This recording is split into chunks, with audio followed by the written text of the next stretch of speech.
మేము ప్రార్థన చేసుకుందాం. అందరం కలిసి ఒకసారి మనం వాక్యం వినబోతున్నాం. ఏదో చందమామ కథలు కాదు కానీ మన జీవితాన్ని మార్చుటకు శక్తి గల దేవుని వాక్యాన్ని వినబోతున్నాం. కాబట్టి అందరూ శ్రద్ధ వహించి, శ్రద్ధ పెట్టి, మనసు పెట్టి వాక్యాన్ని విని, ఆ వాక్యాన్ని జీవితంలోనికి అంగీకరించి దాని ప్రకారంగా జీవించి పరలోకానికి యోగ్యమైన జీవితాన్ని జీవించాలని మనం చేస్తూ ఉన్నాం. మనం ప్రార్థన చేసుకొని కూడికను ఆరంభించుకుందాం. పరిశుద్ధురా తండ్రి, నీ కొందన కూడికను ఆది నుంచి అంతం వరకు అధ్యక్షత వహించమని మా అందరితో మాట్లాడమని నాయనా మమ్మల్ని జ్ఞాపకం చేసుకో. దావీదు జీవితాన్ని మా ముందు పెట్టి మాతో నువ్వు మాట్లాడుతున్నందుకు వందనాలు. ఇంకా అనేకమైన విషయాలు మాకు నేర్పిస్తున్నందుకు వందనాలు, స్తోత్రాలు తండ్రి. మమ్మల్ని జ్ఞాపకం చేసుకోమని ప్రభు యేసుక్రీస్తు నామములో అడిగి వేడుకొంటున్నాను తండ్రి, ఆమేన్. ఒకవేళ ఏదైనా డౌట్ ఉంటే, ఏదైనా విషయం ఉంటే మీరు అడిగి క్లియర్ చేసుకోండి. మళ్ళీ తర్వాత నేను ఎలా అనుకున్నాను, అలా అనుకున్నాను, ఇది అనుకున్నాను, ఇట్లా కాకుండా ఎలాంటి అపోహలు, ఎలాంటి వ్యర్థమైన ఆలోచనలు చోటు ఇవ్వకుండా వాక్యాన్ని ఉన్నది ఉన్నట్టుగా చక్కగా అర్థం చేసుకోవడానికి ప్రయత్నం చేయండి. ఇప్పుడు పోయిన వారంలో మనం ఆల్రెడీ నేర్చుకున్నాము. కష్టకాలంలో దావీదు చూపినటువంటి విశ్వాసం గురించి మనము చూసాం. ఇప్పుడు क्या विश्वासी के दूसरे से क्या विश्वासी दूसरे से बदला लेना चाहिए. ఒక విశ్వాసి వేరే వాళ్ళతో ప్రతీకారం తీర్చుకోవచ్చా? అంటే ఒక విశ్వాసి వేరే వాళ్ళతో ప్రతీకారం, బదలా అంటారు దాన్ని, లేదా రివెంజ్, ఆ విధంగా తీర్చుకోవచ్చా, ప్రతీకారం చేసుకోవచ్చా, తీయవచ్చా అనేది టైటిల్. అది క్యా విశ్వాసికో దూసరో సే బదలా లేనా चाहिए క్వశ్చన్, అది ప్రశ్న. అది చూసి తర్వాత ఇప్పుడు రాసుకున్న తర్వాత ఇప్పుడు మనం డైరెక్ట్గా అందులోకి వెళ్ళిపోదాం. इस संध्या समय के लिए आप नौजवानों के साथ प्रभु के चरणों में आने का प्रभु ने एक अच्छा मौका दिया.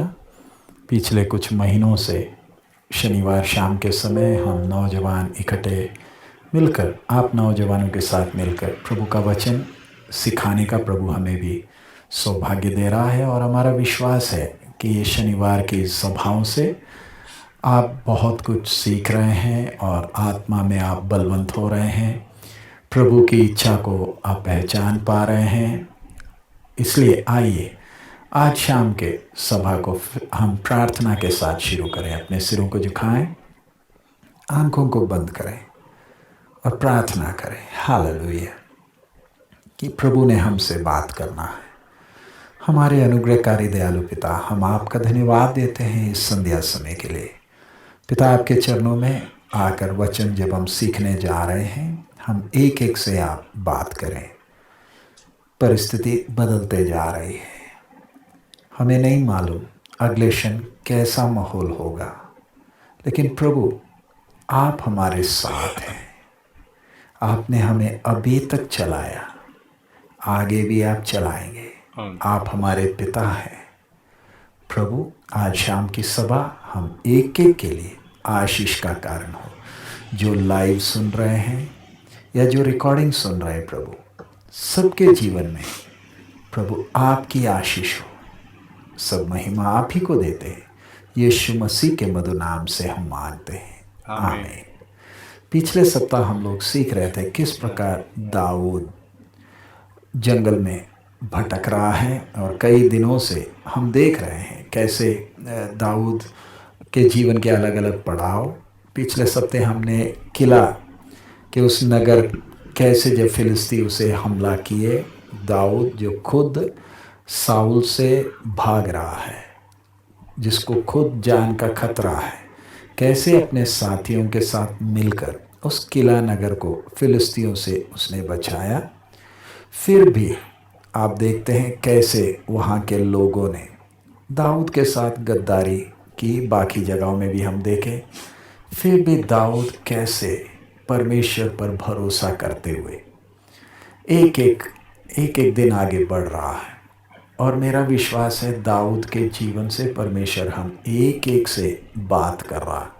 कि हमारे जीवन में किस प्रकार की परिस्थितियां आएंगी और इन परिस्थितियों के बीच में हमने कैसे अपने आप को संभालना है, हमारा चाल चलन कैसे होना है। ये सब परमेश्वर हमें परख रहा है, परमेश्वर हमें बना रहा है। सो आइए हम लोग आज के मनन में जाने के पहले वही हम पिछले सप्ताह जो पढ़े हुए उसी पहले सामुएल 23वां अध्याय उसका 14 से मैं पढ़ रहा हूँ। पहला सामुएल 23 का 14 से। तब दाऊद जंगल के गढ़ों में रहने लगा और पहाड़ी देश के जीप नामक जंगल में रहा, और शाऊल उसे प्रतिदिन ढूंढता रहा, परंतु परमेश्वर ने उसे उसके हाथ में ना पड़ने दिया।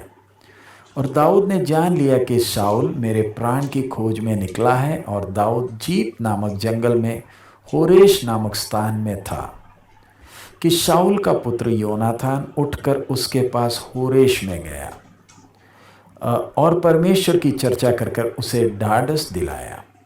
उसने उससे कहा, मत डर, क्योंकि तू मेरा पिता शाऊल के हाथ में ना पड़ेगा, और तू ही इस्राएल का राजा होगा, और मैं तेरे नीचे होऊंगा। और इस बात को मेरे पिता शाऊल भी जानता है। सो इधर हम योनाथान और दाऊद किस प्रकार जीप के उस जंगल में, दाऊद को कितना तसल्ली है जब उसका मित्र योनाथान उसे मिलने आया।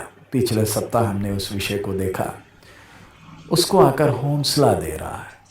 उसके शब्दों को जरा देखें, मत डर, क्योंकि तू मेरे पिता शाऊल के हाथ में ना पड़ेगा, तू ही इस्राएल का राजा होगा, और मैं तेरे नीचे होऊंगा, और इस बात को मेरा पिता शाऊल भी जानता है। तो जब दाऊद के जीवन में ऐसी परिस्थिति आई हुई है, मुझे और ज़्यादा बताने का ज़रूरत नहीं, क्योंकि आप लोग पिछले दिनों से ये विषय सीख रहे हैं। जिन्होंने पिछले क्लासेस नहीं सुने, मैं चाहूँगा कि आप वो क्लासेस को सुने, उसके बाद इसको सुनेंगे तो आपको उसका गहराई समझ में आएगा, उस विषय की गंभीरता समझ में आएगी। टुकड़ा टुकड़ा कर कर नहीं, क्रम अनुसार आप सुनेंगे तो आप उससे आशीषित होंगे। सो इधर योनाथान और दाऊद को हम देखते हैं। अब आइए हम लोग इसके साथ साथ भजन संहिता 40 निकालें। भजन संहिता 40। दाऊद ऐसी परिस्थितियों में से जब गुजर रहा था,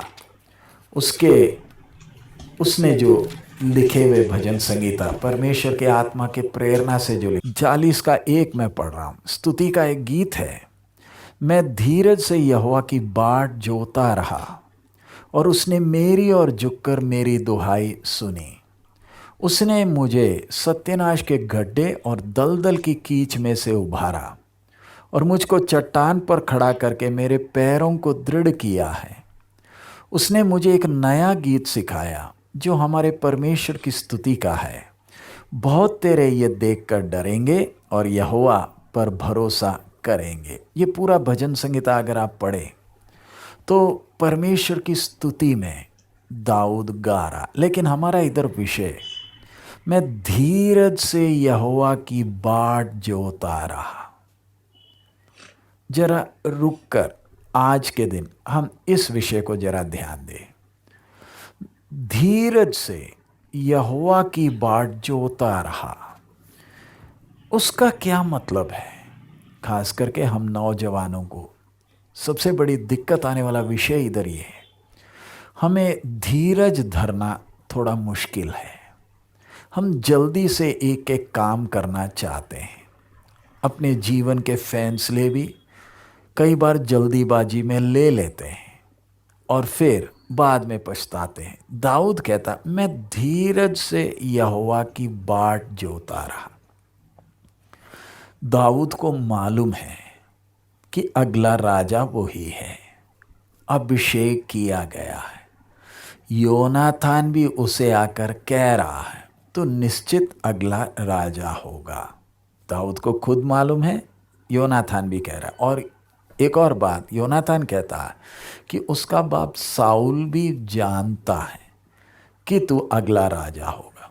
तो मैं और आप अगर दाऊद के स्थान पर है, हमें जब मालूम चल गया कि परमेश्वर की योजना ये है, तो हम इंतज़ार नहीं करते हैं। हम फिर कैसे न कैसे उस योजना को पूरा करने के लिए अपना प्रयास करते हैं। हमें से बहुत लोगों को परमेश्वर की इच्छा जानने में दिक्कत किधर आती है? हमें अपने ऊपर भरोसा है, परमेश्वर पर नहीं। जरा परमेश्वर की योजना मालूम चल जाए, फिर हम कैसे न कैसे खुद उसे पूरा करने के लिए जोर लगाएंगे। इधर दाऊद बोलता है, मैं धीरज से यहोवा की बाट जोता रहा। यहोवा की बाट जोने का ఇక్కడ ఒక విషయము మంచిగా అర్థం చేసుకోవడానికి ఇంకో విషయం ఏంటంటే, మేజర్ విషయము ఇక్కడ ఏంటంటే, మొదట దేవుని ప్రణాళిక మన పట్ల ఏమై ఉంది అనేది తెలుసుకోవడం. తెలియనంత వరకు మనం ఏం చేస్తామంటే మౌనంగా ఉంటాం. ఒకవేళ తెలిస్తే మన సొంత ప్రయత్నంతో, అంటే సొంత బుద్ధితో లేదా సొంత ప్రయత్నంతో ఆ ఒక ప్రణాళికను నెరవేర్చడానికి ప్రయత్నం చేస్తాం. ఉదాహరణకి దావీదు సౌలు తర్వాత రాజు అవుతాడనే సంగతి, ఎందుకంటే అభిషేకింపబడింది, తర్వాత యోనాతాన్ వచ్చి చెప్తాడు. ఇవన్నీ కూడా అంటే ఆయనకు ప్రణాళిక ఏంటి, దేవుని ప్రణాళిక రాజు అంటే దావీదు పట్ల ఏమై ఉంది అనేది దావీదుకి తెలుసు. తెలిసినా కూడా సొంత ప్రయత్నంతో కానీ సొంత బుద్ధితో కానీ ఏం చేయలేదంటే ఆ ప్రణాళిక చొప్పున ప్రవర్తించడానికి ప్రయత్నం చేయలేదు. ఇది మంచిగా పాయింట్ అర్థం చేసుకోవాలి. ఎందుకంటే కొన్ని సందర్భాల్లో మనకు ఏం తెలియనప్పుడేమో మౌనంగా దేవుని మీద ఆధారపడే అవకాశం ఉంది. కానీ మనకు ఏదైనా తెలిసింది అంటే ఇది దేవుని చిత్తం లేదా ఇది దేవుని ప్రణాళిక, ఇది ఫలానా అని మనకు తెలిసినప్పుడు వెంటనే దేవుని సమయం కోసము సహనంతో, దేవుడే కార్యం చేసేంతవరకు సహనంతో ఓపికతో ఉండటానికి బదులు దాన్ని మనంతటా మనమే ఏదో చేయటానికి ప్రయత్నం చేస్తాం. అది చెయ్యకుండా ఇక్కడ అందుకే 40వ కీర్తన 1వ వచనంలో ఏమంటున్నారంటే, యెహోవా కొరకు నేను సహనముతో కనిపెట్టుకొనుచున్నాను. అంటే మనం సహనంతో ఉండాలి. దేవుని ప్రణాళిక తెలియకపోతే ఎలాగో మనం మౌనంగా ఉంటాం. మనకేం తెలియదు, ఎటు పోవాలి ఏం చేయాలి తెలియదు కాబట్టి సైలెంట్గా ఉండటం పెద్ద విషయం కాదు. కానీ నీకు దేవుని ప్రణాళిక ఏంటో తెలిసింది, దేవుని చిత్తం ఏంటో తెలిసింది, దేవుని యొక్క ఉద్దేశం ఏంటో తెలిసిన తర్వాత కూడా దేవుని సమయం కోసము దేవుడే కార్యం చేసేంతవరకు ఓపికతో ఉండాలి. అందుకే ఇక్కడ దావీదు జీవితం దీనికి మంచి ఉదాహరణ. కావాలంటే ఏం చేయొచ్చు, సౌలుని చంపేసి లేదా ఏదో విధంగా, ఎందుకంటే సౌలు కుమారుడు యోనాతానే స్నేహితుడు, ఇంకా ఏదో విధంగా సౌలుని హతమార్చి ఆయన రాజైపోవడానికి ప్రయత్నం చేయలేదు. ఇంకా వేరే ప్రయత్నాలు ఏం చేయలేదు.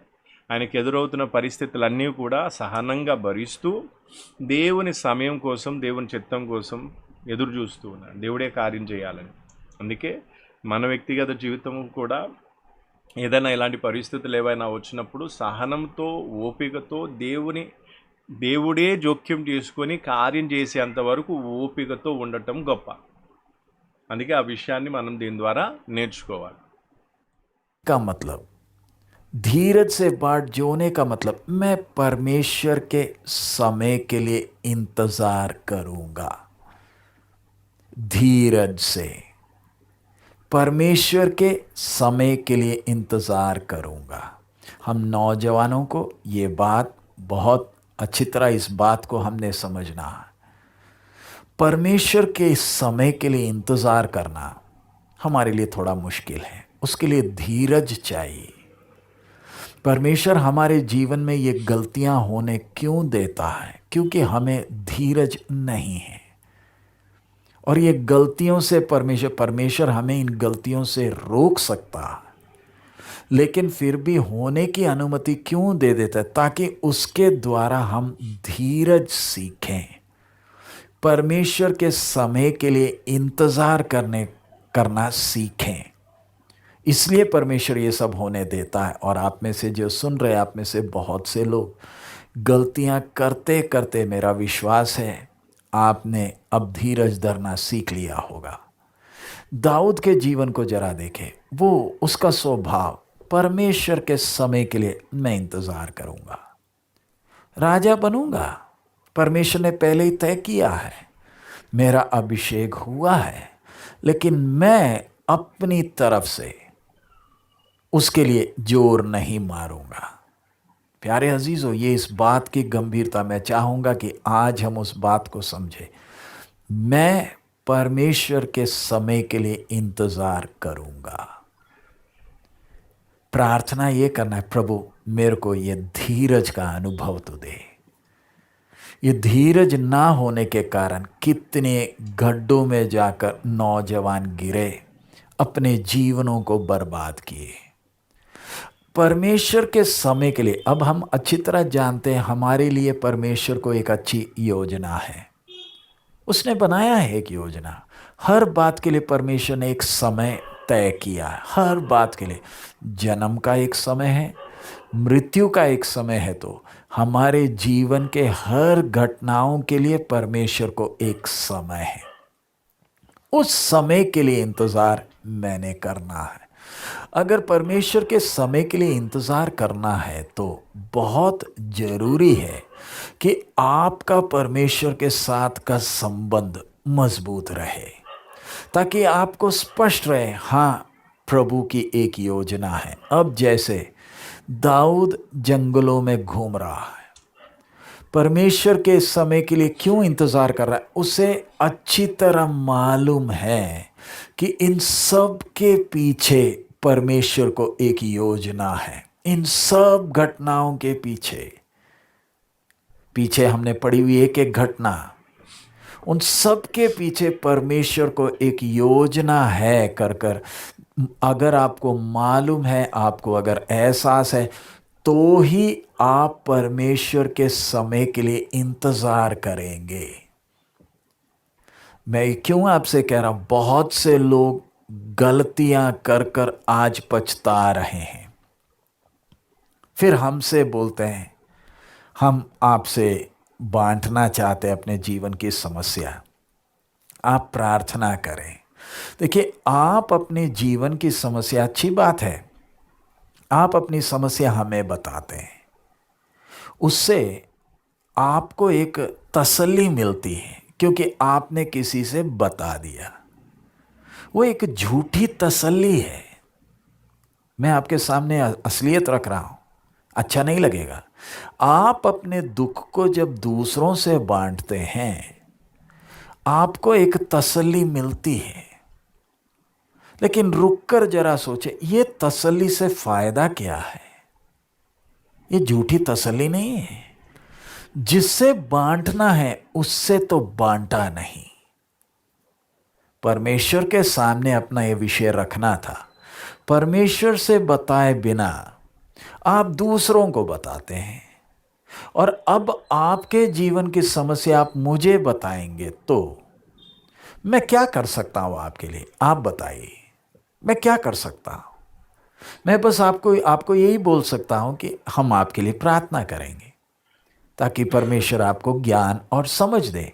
इससे बढ़कर वचन से ही हम आपको समझा सकते हैं, और कुछ हम नहीं कर सकते। वचन से समझा सकते हैं, आपके लिए प्रार्थना कर सकते हैं, और प्रार्थना भी हम आपके ही पिता से कर रहे हैं। आपका कर्तव्य बनेगा, आपकी जिम्मेवारी बनेगी कि आप परमेश्वर के साथ अकेले बैठें। अब ये जब बोलते हैं, बहुत लोगों को अच्छा नहीं लगता, बोलते आप हमारी बात सुनते नहीं हैं। प्यारे अजीजों, आपकी बात मुझे सुनाने के बजाय क्या आप प्रभु के चरणों में बैठेंगे? हाँ, आप बता सकते हैं, बताएंगे तो हमसे जितना होगा प्रार्थना के साथ हम आपको अगुवाई कर सकते हैं। लेकिन अगर आप ये विषय परमेश्वर के सामने नहीं बताएं और सिर्फ हमारे सामने बताएंगे, तो जो तसल्ली मिलती है वो ज़्यादा देर का नहीं। इधर दाऊद के जीवन से हम देख रहे हैं, परमेश्वर की बाट जो रहा, परमेश्वर के समय। ఇక్కడ ఇంకో విషయాన్ని మనం అర్థం చేసుకోవాల్సిన విషయం ఏంటంటే, మన జీవితంలో జరుగుతున్న ప్రతి విషయం వెనక దేవుని హస్తం ఉంది, లేదా ప్రతిదీ కూడా దేవుని అనుమతితోనే నా జీవితంలో జరుగుతుంది అని ఎవరికైతే తెలుస్తుందో వాళ్ళు దేవుని యొక్క సమయం కోసం ఎదురు చూస్తారు. అయితే కొన్నిసార్లు ఆవేశంతో లేదా అనాలోచనలతో లేకపోతే బుద్ధిపూర్వకంగాను అనేకమైన అంటే దేవుని సమయం కోసం ఎదురు చూడకుండా తొందరపడిపోయి అనేకమైన పొరపాట్లు చేసి కూర్చుంటాను. అయితే అనేకమైన పొరపాట్లు చేసినప్పుడు అనేకమైన ఆయా రకాల పరిస్థితులు గుండా జీవితం పోతున్నప్పుడు కొంతమంది ఒక మనస్తత్వం ఏంటంటే సేవకులకు చెప్పుకోవాలి లేదా ఎవరైనా తెలిసిన విశ్వాసులకు వాళ్ళ పరిస్థితి చెప్పుకొని వాళ్ళ నుంచి వీళ్ళకి ఏదైనా ఓదార్పు ఆదరణ దొరకాలని వీళ్ళు ఆశపడుతూ ఉంటారు. అందుకే పాస్టర్ అక్కడ చెప్పేది ఏంటంటే ఒకవేళ నువ్వు మొదటి నుంచి దేవుని సమయం కోసం ఎదురు చూడాల్సిందే. పోనీ దేవుడే ఈ కార్యం చేస్తున్నాడు కాబట్టి దేవుడు జోక్యం చేసుకొని దేవుడు నడిపించేంతవరకు నేను దేవుని మీద ఆధారపడతాను, సహనంతో ఓపికతో ఉంటాను అని ఉంటే ఈ పొరపాట్లు జరిగేవి కావు. సరే తొందరపడిపోయి పొరపాట్లు జరిగిపోయాయి, జీవితము అతలాకుతలమైంది, రకరకాల బాధలు, దెబ్బలు, ఇబ్బందులు ఇవన్నీ ఉన్నాయి. ఇలాంటి పరిస్థితుల్లో మళ్ళీ చేసే పొరపాటు ఏంటంటే మనుషులకు చెప్పుకోవడం. అంటే సేవకునికో, విశ్వాసులకో, తల్లికో, తండ్రికో, ఎవరికో వాళ్ళకి చెప్పి వాళ్ళ ద్వారా వచ్చే ఓదార్పును, ఆదరణను పొందుకోవాలనుకుంటారు. కొన్ని సందర్భాల్లో దేవుడు వీళ్ళ ద్వారా మనకు నెమ్మదిని ఇస్తాడు. ఇప్పుడు పోయిన వారం కూడా చూసాం, దావీదు అరణ్యంలో చాలా బాధగా ఉంటున్నప్పుడు యోనాతానుని పంపించి ఆయన ధైర్యపరిచినట్టుగా ఉంది. అంటే అది దేవుడు చేసిన పని అది. కానీ ఇక్కడ మనం ఏం చేస్తున్నాం అంటే దేవుడు నాకు మనుషుల ద్వారా ఓదార్పు ఆదరణ ఇవ్వటం కంటే నేనే పోయి మనుషుల దగ్గర నుంచి ఓదార్పు ఆదరణ పొందుకోవాలి. నా పరిస్థితి నీకు చెప్తాను, విని ఏదన్నా అంటే నెమ్మది, తసల్లి లేదా ఏదో కొంచెం తృప్తిపరిచే విధంగా, నెమ్మదిపరిచే విధంగా వాళ్ళు ప్రవర్తిస్తేనేమో వీళ్ళు సంతోషపడతారు. లేదు అంటే లేదు మమ్మల్ని ఎవరు పట్టించుకోవట్లేదు, మా గురించి ఎవరికి ఇంట్రెస్ట్ లేదు, మేమెంత బాధలో పోతున్నాం అని ఈ విధంగా మళ్ళీ తిరుగుబాటు ఆలోచనలు, తిరుగుబాటు మాటలు చేస్తూ ఉంటారు. కాబట్టి ఇక్కడ తెలుసుకోవాల్సిన విషయం ఏంటంటే నీకున్న పరిస్థితిలో దేవుని సన్నిధిలో కూర్చొని దేవునికి చెప్పుకోవాలి, ప్రభా ఈ పరిస్థితి ఇది. సరే కొన్ని ఎక్కువ బాధగా ఉన్న కారణాన్ని బట్టి మనుషులకు చెప్పావు, పాస్టర్కి చెప్పావు, లేదు ఇంకెవరికైనా చెప్పినా కూడా వాళ్ళు ఏం చేస్తారు, మేము ప్రార్థన చేస్తాము. ఏ దేవునికి అయితే నువ్వు ప్రార్థన చేస్తున్నావో అదే దేవునికి వాళ్ళు ప్రార్థన చేస్తారు. అంతే తప్ప వాళ్ళు జీవితాన్ని మార్చలేరు లేదా జీవితంలో జోక్యం చేసుకొని జీవితం లోపలికి వచ్చి ఏదో చేయలేరు, ఎవరూ చేయలేరు. కాబట్టి జీవితాన్ని మార్చే సామర్థ్యం దేవునికే ఉంది. కాబట్టి మనం మొదట్లో చేసిన పొరపాటు ఏదైతుందో, ప్రభువా నీ మీద నేను ఆధారపడాలి, నీ సమయం కోసం నేను వేచి చూడాలి, కానీ నేను బుద్ధిపూర్వకంగా ఆవేశపడిపోయి ఇలాంటి పరిస్థితులు తెచ్చుకున్నాను, కాబట్టి నన్ను క్షమించి ఈ పరిస్థితుల్లో నువ్వు జోక్యం చేసుకొని నీ చిత్త ప్రకారం నన్ను నడిపించమని మోకాలుని దేవునికి ప్రార్థిస్తే అప్పుడు దేవుడు ఆ విషయంలో జోక్యం చేసుకుంటాడు, కార్యం చేస్తాడు. అందుకే ఈ విషయాన్ని గుర్తుపెట్టుకోవాలి. మళ్ళీ చెప్తున్నాను, దావీదు అరణ్యంలో ఉన్నప్పుడు యోనాతానును పంపించి దేవుడు ఆదరణ ఓదార్పునిచ్చిన విధానం వేరు. మనం చేసిన మన బుద్ధిపూర్వకంగా ఆవేశపూర్వకంగా చేసుకున్నవన్నీ కూడా చేసేసుకొని అప్పుడు మనుషులు నా బాధను విని నన్ను ఓదార్చాలి. ఒకవేళ వాళ్ళు వినకపోతే వాళ్ళకి నా మీద ప్రేమ లేదనో, పట్టింపు లేదనో ఇలా అలిగి మళ్ళీ వాళ్ళ మీద చేదుతనాలు పెట్టుకోవడం, ఇదంతా మురుకపు పని అన్నట్టు. కాబట్టి ఎవరు మనని ఓదార్చకపోయినా, ఎవరు మన పరిస్థితి వినకపోయినా మనం దేవునికి చెప్పుకోవాలి. ఎందుకంటే ప్రతి పరిస్థితి ఏదైనా సరే దేవుని అనుమతితోనే జరుగుతుంది, అది మన నమ్మకం. అందుకే ఆ దేవునికి చెప్పుకొని, అయ్యా నా కుటుంబ పరిస్థితి ఇది, నా వ్యక్తిగత పరిస్థితి ఇది, లేదా నా ఫలానా ఇది అని చెప్పి దేవునికి ప్రార్థన చేసినప్పుడు దేవుడు మనకు ఓదార్పునిస్తాడు, ఆదరణిస్తాడు. అంతేకాకుండా జీవితంలో జోక్యం చేసుకొని మన జీవితాన్ని గైడ్ చేయగలుగుతాడు. ఓకేనా, అర్థమైందా? అందుకే ఈ అలవాటును మనం ఏం చేసుకోవాలి, ఎందుకంటే ఈ అలవాటు చాలామందికి ఉన్నట్టుగా నేను చూశాను. ఎందుకంటే వాళ్ళకి ఎట్లా ఉంటే వాళ్ళ బాధల్లో వాళ్ళు చెప్పిందల్లా గంటల కొద్దీ విని వాళ్ళని ఓదార్చాలి, లేకపోతే వాళ్ళు ఫీల్ అయిపోతారు. కాబట్టి అలా కాకుండా ఆ పొరపాటు మానుకొని, అందుకే పాస్టర్ కూడా ఏమంటాం, ఏది మాకు చెప్పినా కానీ మేము ప్రార్థన చేస్తామని చెప్తాం, కానీ దానికి మించి ఏం చేయలేము మేము. పాస్టర్ కూడా చెప్పేది అదే, అందరూ ఎవరికెవరైనా ఇదే చెప్తారు. అందుకే ఆ విషయాన్ని దృష్టిలో పెట్టి, అందుకే జీవితంలో ఏదైనా పరిస్థితి తారుమారైనప్పుడు ఎవరికి చెప్పుకోవాలి, దేవునికి చెప్పుకుంటేనే నిజమైన ఓదార్పు, ఆదరణ, నెమ్మది అనేది కలుగుతుంది. అందుకే ఆ విషయాన్ని దృష్టిలో పెట్టుకోండి ప్రార్థనాపూర్వకంగా. అందుకే ఏదైనా పరిస్థితి వచ్చినప్పుడు ఎవరిని బాధను పట్టించుకోకపోయినా బాధపడొద్దు, ఎందుకంటే నీకు చెప్పుకోవడానికి దేవుడు ఉన్నాడు. ఆ దేవుడు కూడా లేకపోతే అప్పుడు నువ్వు బాధపడాలి, కానీ దేవుడు ఉన్నాడు.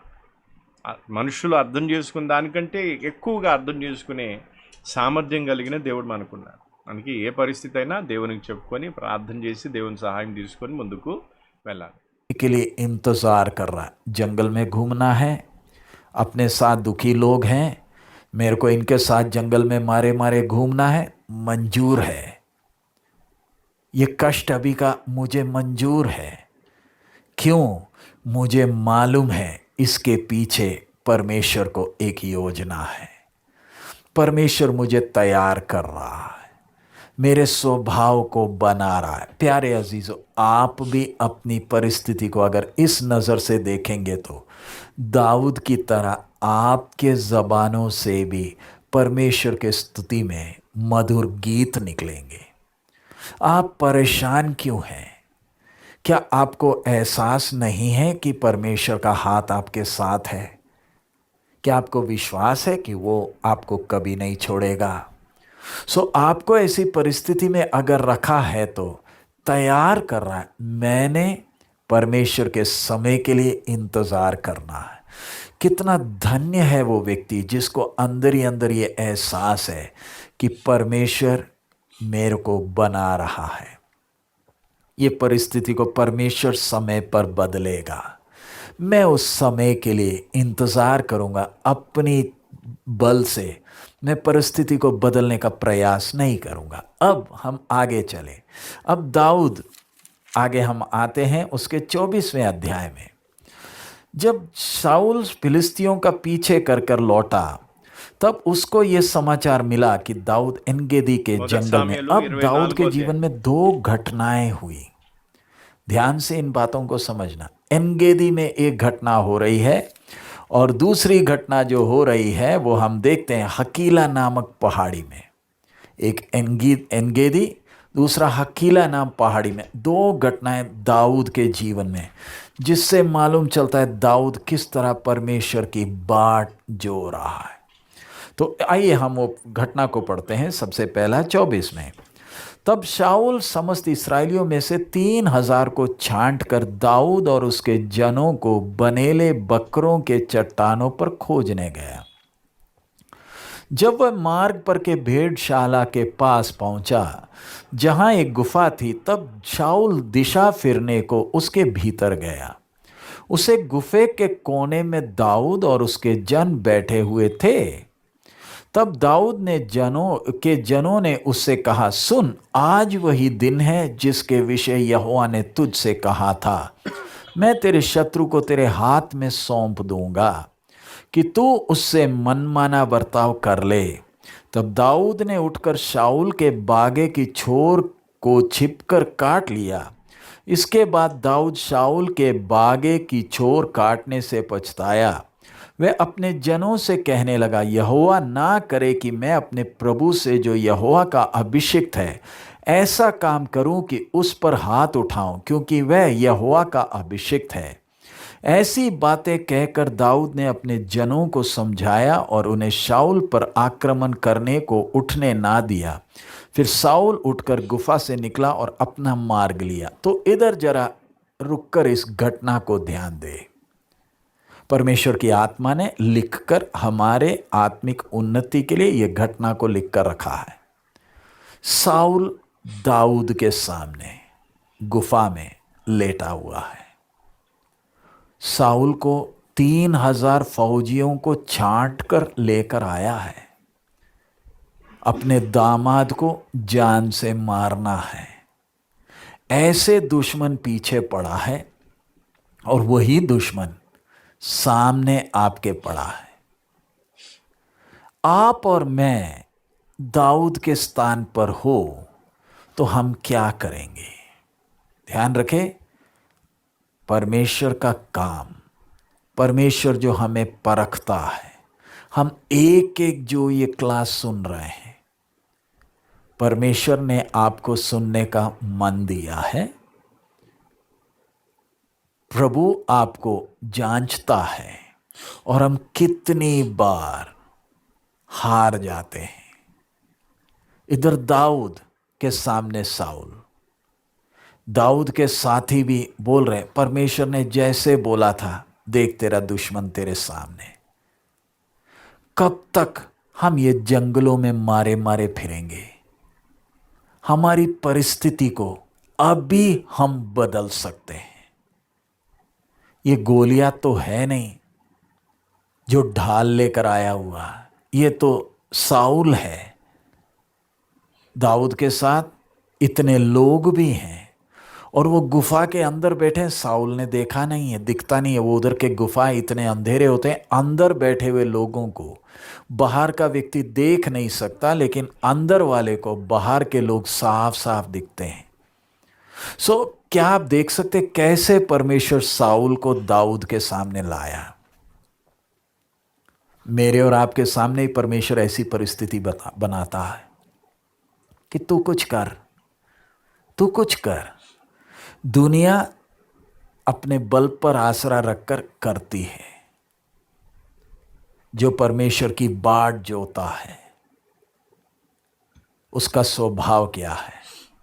दाऊद हाथ नहीं बढ़ा रहा, बस उस कपड़े का टुकड़ा काटा और उसके लिए भी वो पछताया। कर सकता हूं, नहीं करूंगा, मैं अपनी परिस्थिति को नहीं बदलूंगा, मुझे ये जंगलों में घूमना मंजूर है परमेश्वर के समय तक। दोबारा मैं कह रहा हूं, दाऊद का सोच, जब तक परमेश्वर का समय है, जंगल में मैंने घूमना है, मैं तब तक घूमूंगा। परमेश्वर के समय में मैं गद्दी में बैठूंगा। परमेश्वर के समय में, यानी परमेश्वर का जन, उसके लिए सबसे कीमती परमेश्वर का समय है। हम कई बार आगे हो जाते हैं, कई बार पीछे हो जाते हैं, जिसके कारण जीवन में इतने दुखों को सामना करना पड़ रहा है। आज इस सेशन के द्वारा नौजवान भाई, नौजवान बहन, प्रभु के चरणों में हम अपने आप को नम्र और दीन करें। प्रभु, तेरे समय के लिए मैं इंतजार करूंगा। इधर दाऊद अपने साथ के लोगों को मना रहा है, नहीं, हमने कुछ नहीं करना। क्या यह दाऊद की कमजोरी तो नहीं? दूसरे क्या बोलेंगे? मौका मिला, तेरी दिलेरी कहां गई? तू जो कर सकता था तूने तो किया नहीं। तेरे पीछे हम भी मारे मारे फिर रहे हैं। तू अपना दुख खत्म कर सकता था, हमारा भी दुख खत्म कर सकता था। ये गुफा के अंदर से सिर लेकर आ जाता तो बात ही खत्म थी। लेकिन दाऊद नहीं। उससे हम दाऊद के उस व्यक्तित्व को देखते हैं, उसका वो चरित्र को देखते हैं, किस प्रकार का सोच वाला व्यक्ति है। हमारे जीवन में परमेश्वर अलग अलग परिस्थिति के द्वारा हमारे व्यक्तित्व में काम कर रहा है। मेरी सोच में बदलाव आना है। प्यारे अजीजों, ये नौजवानों के क्लासों से हम यही चाहते हैं कि हम एक एक की सोच अगर बदल जाए, मेरा जीवन कितनों के लिए आशीष का कारण बन जाएगा, कितनों के लिए तसल्ली का कारण बन जाएगा। इधर आगे हम देख, ఇక్కడ ఇంకో విషయాన్ని మనం అర్థం చేసుకోవాల్సింది ఏంటంటే, మొదటి సామ్యులు 24వ అధ్యాయం 1 నుంచి 7 వరకు వచనాలు చదివినప్పుడు, యగ్దేది అనే ఆ ప్రాంతంలో, అంటే ఆ గుహలో అక్కడ మనం చూసినట్లయితే సౌలు అక్కడికి వచ్చినప్పుడు అదే గుహలో దావీదు ఉన్నాడు. ఆయన చుట్టూ ఉన్నటువంటి వ్యక్తులు ఏమంటున్నారంటే, ఆయనను చంపేసి ఏం కావచ్చు, నువ్వు రాజు అయిపోవచ్చు, ఇదే దేవుడిచ్చిన అవకాశము అని చెప్పి ఆయనను ప్రోత్సాహం చేసినప్పుడు, కొంచెం ఆవేశపడిపోయి ఆయన వస్త్రపు అంచును కొంచెం ఏం చేశాడంటే కత్తిరించి, లేదా అంచును కొంచెం ఆ వస్త్రపు అంచును తీసుకున్నాడు. దానికి కూడా ఆయన బాధపడ్డాడు. అయితే ఇక్కడ ఈ సంఘటన ద్వారా మనకు అర్థమయ్యేది ఏంటంటే, దావీదుని దేవుడు పరీక్షిస్తున్నాడు. అంటే తనకు తాను ఏం కావచ్చు, ప్రయాసపడి ముందుకు రావచ్చు. ఆయన వెంటనే ఒకే గుహలో ఉన్నాడు. ఖడ్గాలు ఉన్నాయి, చేతిలో ఆయుధాలు ఉన్నాయి, కానీ ఆయన ఏం చేయొచ్చు, వెంటనే ఆ, సౌలుని తలను నరికేసి లేదా చంపేసి ఈయన నెక్స్ట్ రాజు అయిపోవచ్చు. అంటే దేవుడు అక్కడ దావీదుకు పరీక్ష అనేది పెడుతున్నాడు. అలాగే మన జీవితంలో కూడా ఇలాంటి కొన్ని పరిస్థితులు దేవుడు మనకు అనుమతిస్తూ ఉంటాడు. దాని ద్వారా మనకేం తెలుస్తుంది, దేవుడు కొన్నిసార్లు పరిస్థితి అంటే కొన్ని అనుకూల పరిస్థితులను తీసుకొచ్చి మనం పరీక్షిస్తాడు. అంటే వీళ్ళు దేవుని అంటే నా సమయం కోసం ఎదురు చూస్తారా, నా చిత్తాన్ని నెరవేరుస్తారు లేదా, లేదా ఎదురుగా ఉన్నదాన్ని బట్టి వెళ్ళిపోతారా, అసలు ఏంటి అనేది దేవుడు పరీక్షిస్తూ ఉంటాడు. అందుకే మన జీవితంలో కూడా కొన్ని సందర్భాలలో ఇలాంటి అనుకూల పరిస్థితులు వస్తాయి. అంటే మనకు మనం ఏదైనా చేసే అవకాశం వస్తుంది. అన్న దావీద్ ఇక్కడ ఈజీగా ఏం కావచ్చు, ఒకటే గుహలో ఉన్నటువంటి సౌలుని చంపేయచ్చు చాలా ఈజీగా. కానీ ఆయన ఏమీ చేయకుండా దేవుడే నా విషయంలో జోక్యం చేసుకోవాలి, దేవుడే నా జీవితంలో ఏదైనా చేయాలని దేవునికే తనను తాను అప్పగించుకున్నాడు. అలాగే ఈరోజు మన వ్యక్తిగత జీవితంలో యవన ప్రాయంలో కూడా మనకు కొన్ని పరిస్థితులు ఎలా వస్తాయంటే దేవుడు పరీక్షిస్తాడు. నీవు పరిగెడతావా, లేదా దేవుని మీద ఆధారపడతావా, నువ్వు ఏదైనా చేసుకొని కూర్చుంటావా, లేదా దేవుడు చేసేంతవరకు ఓపిక పడతావా అనేది దేవుడు పరీక్షిస్తాడు. అందుకే కొన్ని సందర్భాలు ఇలాగే దావీదు గుహలో ఉన్నప్పుడు ఎదురయ్యే పరిస్థితులు మన జీవితంలో కూడా ఎదురవుతాయి. అలాంటి సమయంలో దేవుడు పరీక్షిస్తున్నాడనే విషయాన్ని మనం గ్రహించాలి, తెలుసుకోవాలి. లేదు ఆవేశపడిపోయి వెంటనే టకటకటక ఏదో గీహేసుకుంటే దేవుని పరీక్షలో విఫలమైపోతాం, ఆత్మీయంగా ఎదగము, ఆత్మీయంగా చల్లబడిపోయి వెనకబడిపోయి క్షీణించిపోయే అవకాశం ఉంది, ఆత్మీయంగా చచ్చిపోయే అవకాశం ఉంది. అందుకే దావీదుకి దేవుడు పరీక్ష పెట్టినప్పుడు దావీదు ఆ పరీక్షలో నిలిచాడు. అలాగే నీ జీవితంలో కూడా దేవుడు పరీక్షిస్తుండొచ్చు. ఏ విధంగా పరీక్షిస్తున్నాడు? అనుకూలమైన పరిస్థితి. ఇప్పుడు ఉదాహరణకి కొంచెం ఆరోగ్యం బాగాలేకపోతే ఒక మూలను పడి ఉంటాం, పెద్ద విషయం కాదు. కాళ్ళు చేతులు బాగా ఆడుతున్నాయి, మంచి ఆరోగ్యంగా ఉంటే అప్పుడు మనం ఏం చేస్తాం, మనకు మనం ఏదో చేయడానికి పరుగులు తీస్తూ ఉంటాం. కాబట్టి పరిస్థితి ఎలా వచ్చినా, అనుకూలంగా ఉన్నా ప్రతికూలంగా ఉన్నా, ఎలాంటి పరిస్థితులు వచ్చినా దేవుని మీద ఆధారపడి దేవుని సమయం కోసం. అందుకే ఇక్కడ ఒక విషయం చెప్పింది ఏంటంటే, దేవుని సమయంలో ఉండాలి. మనం ముందుకెళ్ళిపోవద్దు, వెనక ఉండొద్దు. అర్థమవుతుందా? మంచిగా అర్థం. దావీదు దేవుని సమయంలో ఉన్నాడు. అందుకే దేవుని చేత ఏం చేశాడు, నడిపింపబడ్డాడు, దేవుని ప్రేరేపణ దొరికింది, దేవుని చేత కాపాడబడ్డాడు. ఇవన్నీ జరిగాయి. కాబట్టి వ్యక్తిగత జీవితంలో దేవుని సమయంలో ఉండాలి. దేవుని సమయం నుంచి వెనక ఉండొద్దు, ఇటు ముందు ఉండొద్దు. उसके बाद दाऊद भी उठकर गुफा से निकला और साउल को पीछे से पुकार कर बोला, हे मेरे प्रभु, हे राजा। जब शाऊल ने मुझे पीछे मुड़कर देखा तो दाऊद ने भूमि की ओर सिर झुकाकर दंडवत की। कि दाऊद ने साउल से कहा, जो मनुष्य कहते हैं कि दाऊद तेरी हानि चाहता है, उनकी तू क्यों सुनता है? देख, आज तूने अपनी आंखों से देखा है कि यहोवा ने आज गुफा में तुझे मेरे हाथ सौंप दिया था, और किसी ने तो मुझसे तुझे मार डालने को कहा था, परंतु मुझे तुझ पर तरस आया और मैंने कहा, मैं अपने प्रभु पर हाथ ना उठाऊंगा, क्योंकि वह यहोवा का अभिषिक्त है। मैं अपने प्रभु पर हाथ ना उठाऊंगा। हमसे बहुत बार गलतियां होती हैं, हम गलतियां कर कर पछताते हैं, लेकिन क्या आप गलतियों से सीखते हैं? अगर गलतियों से नहीं सीखते तो फिर पछता कर क्या मतलब? इधर दाऊद बोलता है, मैं हाथ नहीं उठाऊंगा। तो हमारी तरह का देखिए, हम परमेश्वर के मंदिर हैं, दाऊद मंदिर कहाँ? उधर रोटी खाने के लिए गया, महायाजक भी मर गया। आगे हम देखते हैं, मैं अपने प्रभु पर हाथ ना उठाऊंगा क्योंकि वह यहोवा का अभिषिक्त है। अरे उसमें तो दुष्टात्मा है, आप कैसे बोलते वो अभिषिक्त है? परमेश्वर ने उसको सिंहासन में रखा। जब तक परमेश्वर ने उसे जिंदा रखा है, मैं उसे कत्ल नहीं करूंगा। दाऊद की सोच जरा देखे, परमेश्वर ने उसके लिए एक समय रखा है। काश मैं और आप भी परमेश्वर के उस समय के लिए इंतजार करना सीखें। अगर हम अभी नहीं सीखेंगे तो, ये वचन सुनते हुए अगर हम नहीं संभलेंगे तो, प्यारे अजीजों, बहुत दुखों के बीच में से जाना पड़ेगा सीखने के लिए। फिर पछतावा ही रह जाएगा। आगे हम लोग देख रहे हैं, फिर हे मेरे पिता देख, अपने बागे की छोर मेरे हाथ में देख। मैंने तेरे बागे की छोर को काट ली, परंतु तुझे घात ना किया। इससे निश्चय कर कर जान ले कि मेरे मन में कोई बुराई या अपराध का सोच नहीं है।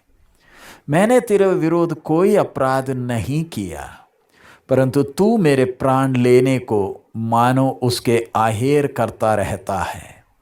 यहोवा मेरे और तेरा न्याय करे, और यहोवा तुझ से मेरा बदला ले, परंतु मेरा हाथ तुझ पर ना उठेगा। प्राचीनों की नीति वचन के अनुसार दुष्टता दुष्टों से होती है, परंतु मेरा हाथ तुझ पर ना उठेगा। इस्राएल का राजा किसका पीछा करने को निकला है, और किसके पीछे पड़ा है? एक मरे कुत्ते के पीछे, एक पिस्सू के पीछे। इसलिए यहोवा न्यायी होकर मेरा तेरा विचार करे, और विचार कर कर मेरा मुकदमा लड़े, और न्याय करके मुझे तेरे हाथ से बचाए। क्या दिलेरी से बोल रहा है। अपने आप को मरा कुत्ता, एक पिस्सू। नौजवान भाई बहन, अपने आप को देखें। हम अपने आप को समझते क्या है? दिक्कत उधर है। हम अपने आप को कुछ समझते हैं, इसलिए बहुत समस्याओं में पड़ जाते हैं। परमेश्वर की इच्छा आपके जीवन में पूरी नहीं हो पाती है, आपकी इच्छा हो जाती है। विषय परमेश्वर की इच्छा आपके जीवन में। तो क्या आप चाहते हैं परमेश्वर की इच्छा आपके जीवन में हो, या आपकी इच्छा आपके जीवन में? इधर आगे जब दाऊद साउल से ये बातें कह चुका, तब साउल ने कहा, हे मेरे बेटे दाऊद, क्या ये तेरा बोल है? तब साउल चिल्लाकर रोने लगा। फिर उसने दाऊद से कहा, तू मुझसे अधिक धर्मी है। दुश्मन कह रहा है, गर्दन काट सकता था, अब दुश्मन क्या बोल रहा है? जब आप सामने वाले का नाजायज फायदा नहीं उठाते हैं, उठा सकते हैं, उसकी कमजोरी का फायदा उठा सकते हैं। आज बहुत जगहों में यही होता, हम सामने वाले की कमजोरी का नाजायज फायदा उठाते हैं, और फिर आप कहते हैं आप विश्वासी हैं। कैसे? इधर दाऊद किस नाजायज फायदा नहीं उठा रहा है। जब नाजायज फायदा नहीं उठाते हैं, तो मालूम है आपके दुश्मन के मन में आपके प्रति जो आदर आता है। सामने वाला मुझे बर्बाद कर सकता था, फिर भी नहीं किया। आपके प्रति जो आदर, जो इज्जत आपको जो मिलता है, क्या आप उसको समझते हैं? आगे फिर उसने दाऊद से कहा, तू मुझसे अधिक धर्मी है। तूने तो मेरे साथ भलाई की है, परंतु मैंने तेरे साथ बुराई की। अब हम में से कई लोग बोलते नहीं, हमारे अंदर शारीरिकता है, चलना तो चाहते हैं, चल नहीं पाते। प्यारे भाई बहन, वो नखरे हैं। इधर दाऊद के अंदर क्या शारीरिकता नहीं? कि दाऊद के अंदर पाप राज्य नहीं करता था? जैसे भरपूरी हमें मिली, क्या दाऊद को ऐसे भरपूरी थी कि उसने साउल को जिंदा रखा? हम क्या बोलते हैं?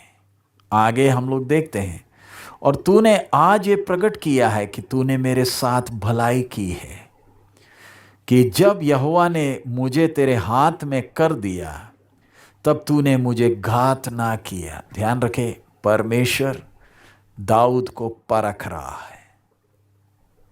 मौका दिया, जिसने अदन बगीचा में आदम और हव्वा को परखा, इधर दाऊद को परखा जा रहा है। तू अपनी मर्जी कर ले। दाऊद बड़े आराम से मारकर गद्दी में बैठ सकता था, बोल सकता था परमेश्वर ने किया है, लेकिन क्या वो परमेश्वर ने किया है या दाऊद ने किया है? क्या आपको पूरा एहसास है जो भी आप कर रहे हैं ये परमेश्वर की ओर से है या आप खुद कर रहे हैं? आगे हम देखते हैं, भला क्या कोई मनुष्य अपने शत्रु को पाकर कुशल से जाने देता है? इसलिए जो तूने आज मेरे साथ किया, इसका अच्छा बदला यहोवा तुझे दे। और अब मुझे मालूम हुआ कि तू निश्चय राजा हो जाएगा। अब मुझे मालूम है कैसे तेरे व्यक्तित्व से तूने प्रमाण किया कि तू गोलियत का सिर काटना अकेला नहीं, तेरे व्यक्तित्व में तू अगला राजा है। प्यारे अजीजों, मेरे और आपके चलने फिरने में, उठने बैठने में, हमारे दूसरों के व्यवहार से हम प्रमाण दे रहे हैं कि कल हम कौन होंगे। आपको लोग देख रहे हैं, आपके दुश्मन आपको देख रहे हैं। जब आप उन पर भारी पड़ सकते हैं तो भी आप उनको छोड़ देते हैं। दुश्मन के अंदर आपके प्रति एक भय, एक आदर आता है। ध्यान रखें, मेरा व्यक्तित्व कितना गंभीर एक विषय है। मसीह जीवन गाना बजाना नहीं है। मसीह जीवन सिर्फ बाइबल पढ़ना, प्रार्थना करना नहीं। मेरी सोच, मेरा चाल चलन में बदलाव। आगे तू निश्चय राजा हो जाएगा और इस्राएल का राज। ఇప్పటివరకు చెప్పింది మీకు అర్థమై ఉండొచ్చు. ప్రతీకారం అంటే ఒక వ్యక్తి పట్ల, ఒక వ్యక్తికి మనం ఏదైనా చెయ్యాలను అంటే, ఇప్పుడు వాళ్ళు మనకు కీడు చేసినా మళ్ళీ తిరిగి కీడు చేయడానికి లేదా వాళ్ళకి హాని చేయడానికి దేవుడు అవకాశం ఇచ్చి పరీక్షిస్తాడు.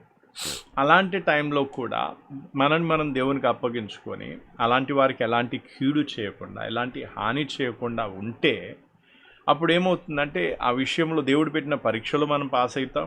ఇంకొకటి ఏంటంటే, ఎదుటి వ్యక్తిలో కూడా మన పట్ల ఒక గౌరవం అనేది, ఒక మంచి అభిప్రాయం అనేది పుట్టుకొస్తుంది. అందుకే ఇక్కడ సౌలు కూడా దావీదు విషయంలో ఎంత చక్కని సాక్ష్యం ఇస్తూ ఉన్నారు.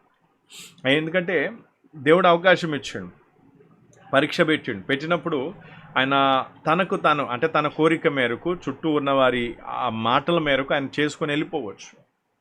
అలా వెళ్ళిపోయి ఉంటే సౌలు ఈ సాక్ష్యం ఇచ్చేవాడు కాదు, లేదా దేవుని పరీక్షలో దావీదు పాస్ అయ్యేవాడు కాదు. కాబట్టి కొన్ని సందర్భాల్లో మనకు కీడు చేసిన వాళ్ళే మనకు ఎదురవుతూ ఉంటారు, మన చుట్టూ ఉంటారు. లేదా మనకు హాని చేసిన వాళ్ళు, మనకు ద్రోహం చేసిన వాళ్ళు, మనకు నానా రకాల పరిస్థితులు తీసుకొచ్చిన వాళ్ళు మనకు ఎదురుపడినప్పుడు వాళ్ళకు మనం ప్రతీకారం చేయకుండా, తిరిగి కీడు చేయకుండా, తిరిగి వాళ్ళ మీద నేరారోపణ కానీ ఇవేమి చేయకుండా మౌనంగా ఉంటూ మనం దేవునికి అప్పగించుకొని దావీదు వంటి స్వభావం కలిగి ముందుకెళ్తే అప్పుడు దేవుడు ఆ స్వభావాన్ని బట్టి సంతోషిస్తాడు. అలాగే ఎదుటి వ్యక్తిలో కూడా సౌలులో పరివర్తన వచ్చినట్టుగా ఎదుటి వ్యక్తిలో కూడా పరివర్తన వస్తుంది. చూడు, మేము ఎంత చేసినా కూడా మమ్మల్ని క్షమిస్తున్నారు, లేదా ఇంత చేస్తున్నా కూడా మమ్మల్ని మాకే ఎలాంటి కీడు చేయటం లేదు అనే విషయము వాళ్ళు గ్రహించి సౌలులాగా వారిలో కూడా ఒక పరివర్తన వచ్చే అవకాశం ఉంది. అందుకే మనకు కీడు చేసిన వాళ్ళు మనకు ఎదురు పడినప్పుడు కూడా వాళ్ళ కీడు చేయకుండా, వారి విషయంలో ప్రతీకారం తీసుకోకుండా, కొన్ని సందర్భాల్లో ఇలాంటి పరిస్థితులు ఎదురైనప్పుడు ఇండైరెక్ట్ మాటల ద్వారా, లేదా హాని లేదా గాయపరిచే మాటల ద్వారా వారిని బాధ పెట్టాలని చూస్తాం.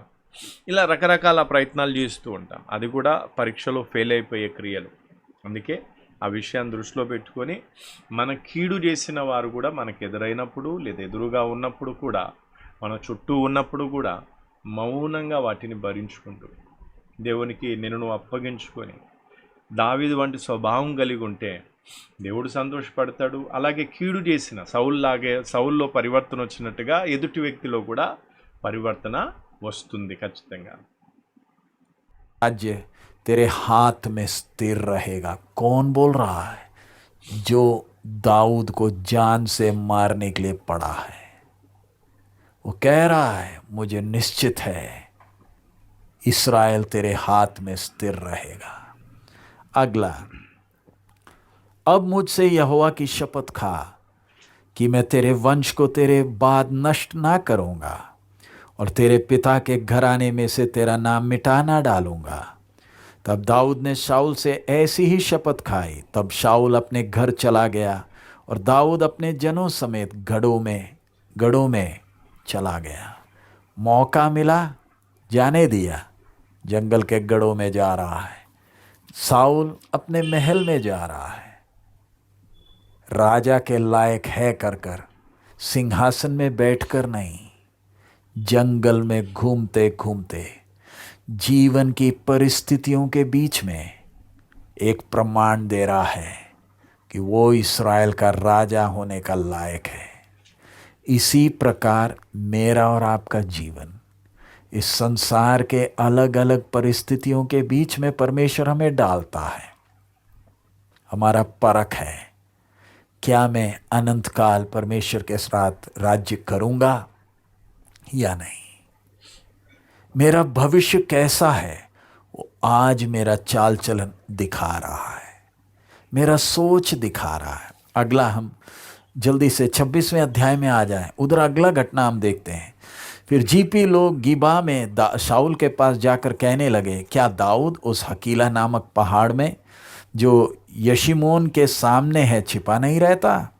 तब शाऊल उठकर इस्राएल के 3000 छटे हुए योद्धा संग लिए गया कि दाऊद को जीप के जंगल में खोजे। और शाऊल ने अपनी छावनी मार्ग के पास हकीला नामक पहाड़ी पर जो यशीमोन के सामने है डाली, परंतु दाऊद जंगल में रहा और उसने जान लिया कि शाऊल मेरे पीछे करने को जंगल में आया है। तब दाऊद ने भेदियों को भेजकर निश्चय कर लिया कि शाऊल सचमुच आ गया है। तब दाऊद उठकर उस स्थान पर गया जहाँ शाऊल पड़ा था, और दाऊद ने उस स्थान को देखा जहाँ शाऊल अपने सेनापति नेर के पुत्र अबनेर समेत पड़ा था।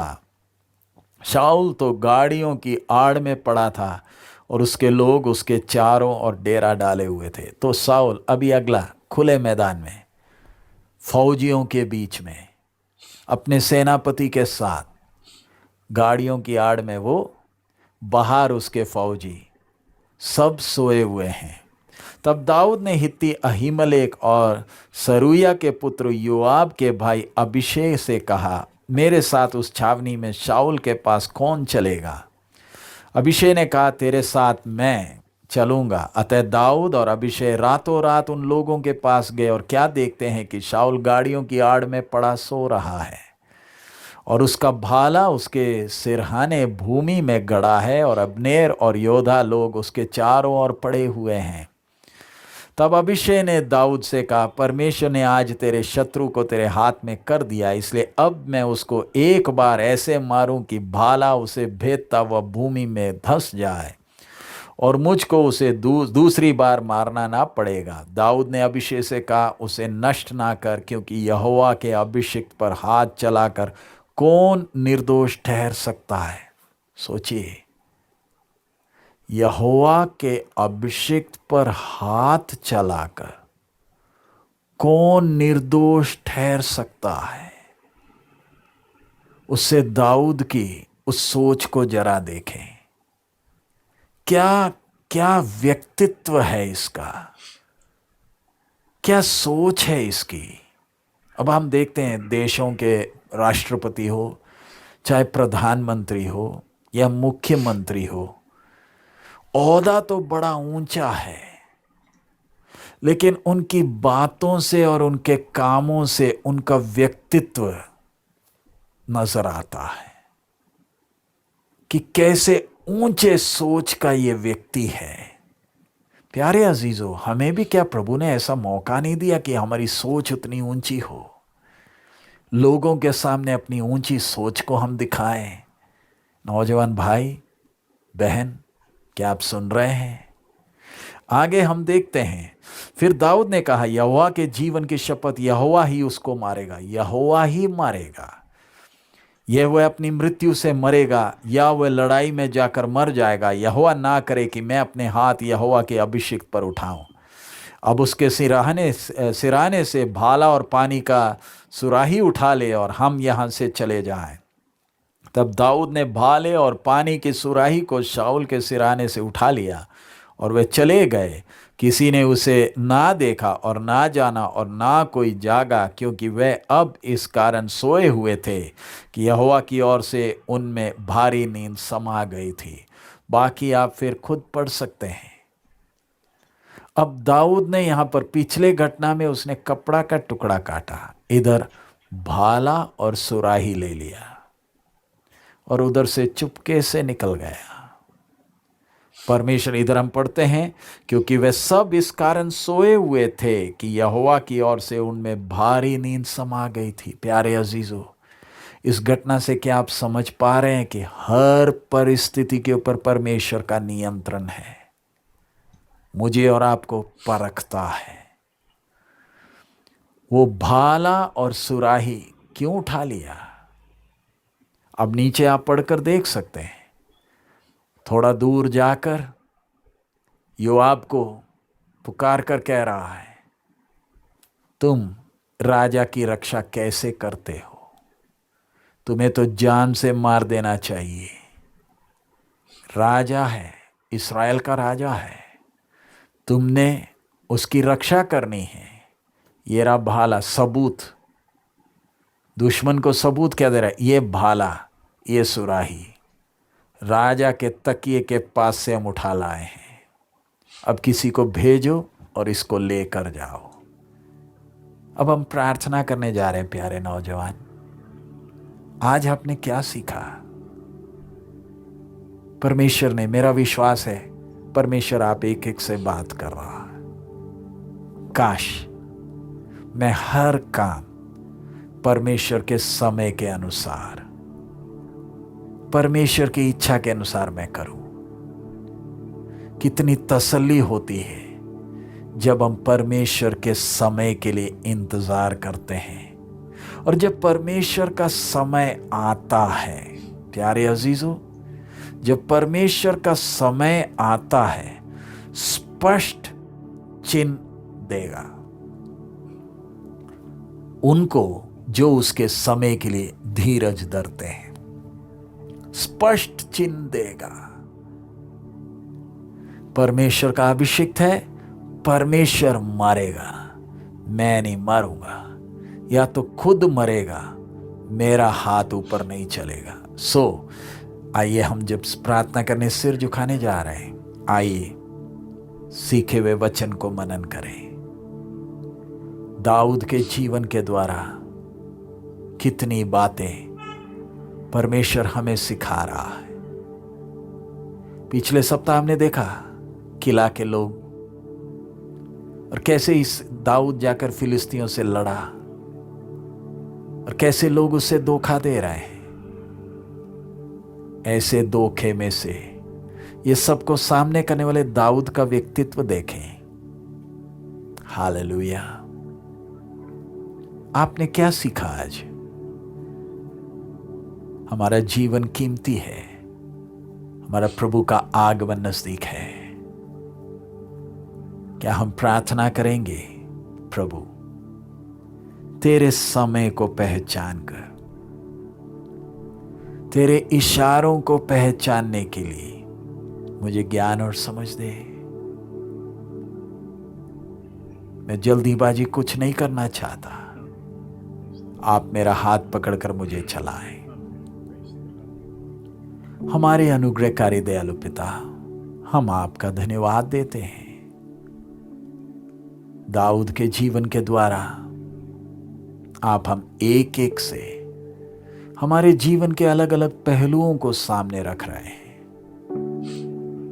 हम कई बार गीत गाकर, चंदा देकर, बाइबल पढ़कर संतुष्ट होते हैं, लेकिन आप राजाओं को तैयार कर रहे हैं। इस पृथ्वी में जीवन के अलग अलग परिस्थितियों के द्वारा आप हमें बना रहे हैं, सिखा रहे हैं। प्रभु, जो काम आपने हमारे जीवन में शुरू किया, इस काम को आप पूरा करें। जब बहुत से लोग अपने सामर्थ पर भरोसा कर कर भागते हैं, प्रभु, हमारा आसरा आप है।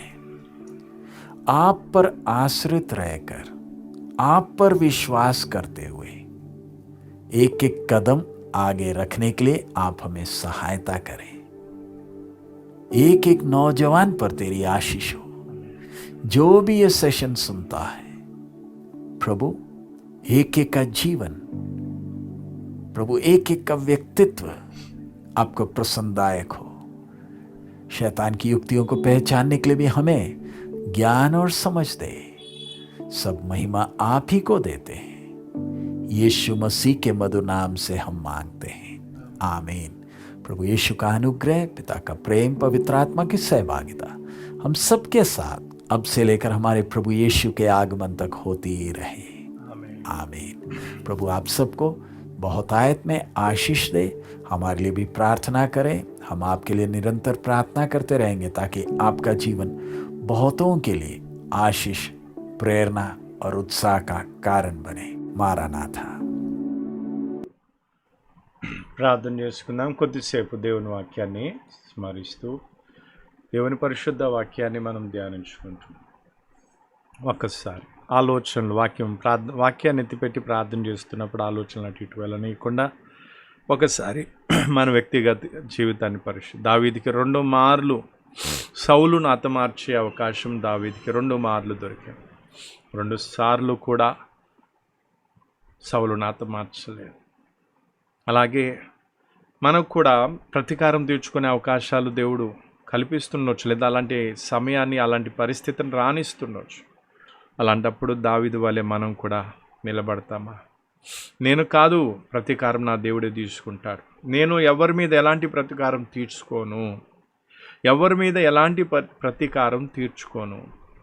అందుకే 2 మార్లు దావీదును చంపడానికి తిరుగుతున్నటువంటి సౌలు 2 మార్లు దావీదు చేతిలో హతం అయ్యే అవకాశం దొరికింది. పక్కనున్న వాళ్ళు కూడా సమర్థిస్తున్నారు, చంపు, కానీ నేను చంపను అంటున్నాను. దేవుడే చంపుతాడు, దేవుడే ప్రతీకారం తీసుకుంటాడు.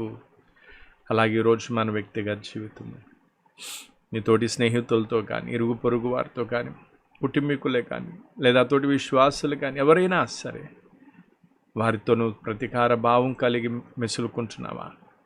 వారు నీతో మాట్లాడకపోతే నువ్వు మాట్లాడకపోవడం, వాళ్ళు ఏదన్నా హాని చేస్తే తిరిగి వారికి ఏదో హాని చేయటం, ముఖాలు మార్చుకొని వారి మీద చెడు అభిప్రాయాలు, ద్వేషాలు, కోపాలు, పగలు, కక్షలు ఇవన్నీ పెట్టుకోవడం, అది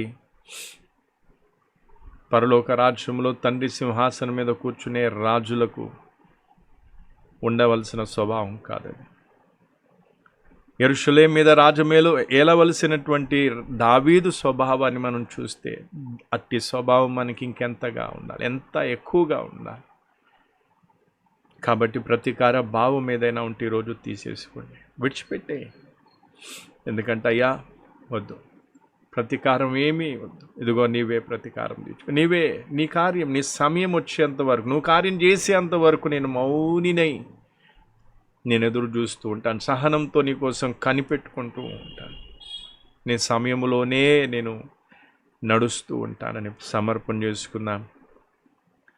ప్రభు పరిశుద్ధుడా, గొప్ప దేవా, స్తోత్రం. ఈ మాటలో ఒక్కొక్కరు హృదయాలు నీరుగట్టి ఫలింపచ్చు. ప్రభు వాక్యాన్ని విని వదిలేయటం కాదు, ఈ వాక్య ప్రకారమైన స్వభావం మా జీవితంలోకి వచ్చుటకు నువ్వు సహాయం చేయి.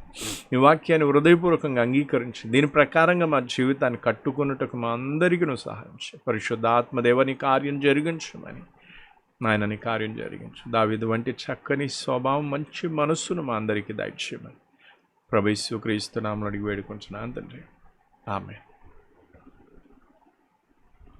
Praise the Lord, praise the Lord, Praise the Lord. Praise the lord.